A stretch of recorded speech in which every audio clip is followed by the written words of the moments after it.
Assalamualaikum warahmatullahi wabarakatuh. Perkenalkan, saya Syarifah Naila Syamil, mahasiswi STAIN Tengku di Rundeng Melabuh, jurusan Dakwah dan Komunikasi Islam, program studi Ilmu Al-Quran dan Tafsir. Di video singkat ini, saya menyelesaikan tugas dari MK, Pendidikan Kewarganegaraan, dengan materi hak asasi manusia secara teoritis dan filosofis, dan perbedaan HAM yang ada di Timur, Barat, dan di Indonesia. Selamat menonton! Apa sih yang dimaksud dengan hak asasi manusia? Hak asasi manusia atau HAM adalah hak dasar yang dimiliki oleh setiap individu sejak lahir, tanpa terkecuali. Hak-hak ini meliputi kebebasan untuk hidup, berpendapat, mendapatkan pendidikan, dan menikmati kehidupan yang layak. Selanjutnya yaitu hak asasi manusia secara teoritis. Secara teori, HAM adalah hak kodrati, fundamental, universal yang dijamin hukum dan konstitusi. Hak dasar yang melekat pada setiap individu sejak lahir sebagai manusia, yang tidak bisa dicabut atau diberikan oleh siapapun, melainkan diakui dan dilindungi oleh hukum. Teori pokok tentang HAM. Yang pertama yaitu teori hak kodrati. HAM berasal dari kodrat manusia, artinya manusia memiliki hak karena ia adalah manusia. John Locke menekankan hak hidup, kebebasan, dan hak milik sebagai hak kodrati. Yang kedua yaitu teori kontrak sosial.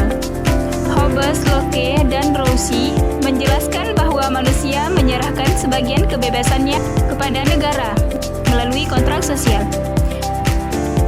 Yang ketiga yaitu teori positivisme hukum.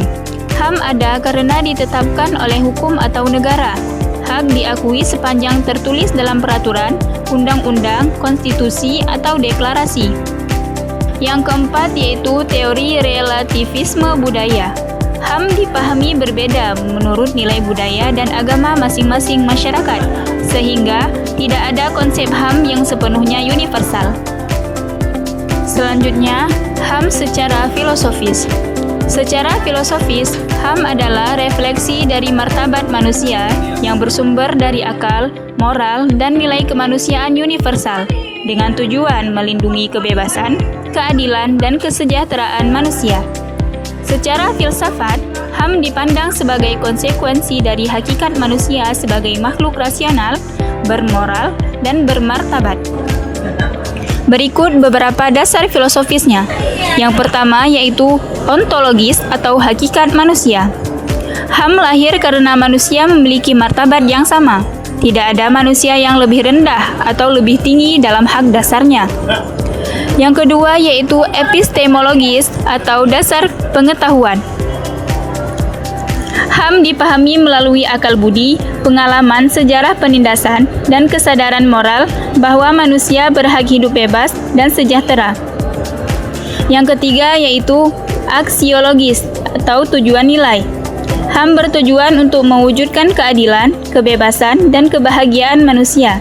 Ia adalah nilai universal yang menjadi fondasi tatanan sosial dan politik.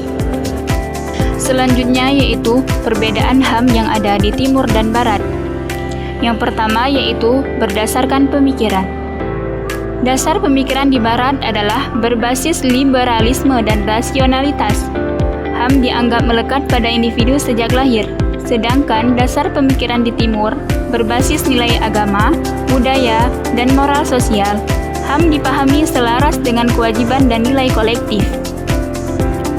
Yang kedua yaitu fokus utama. Fokus utama di Barat adalah menekankan hak individu atau kebebasan berpendapat, berekspresi, dan pilihan pribadi.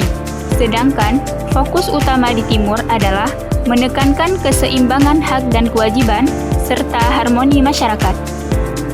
Yang ketiga yaitu hubungan individu.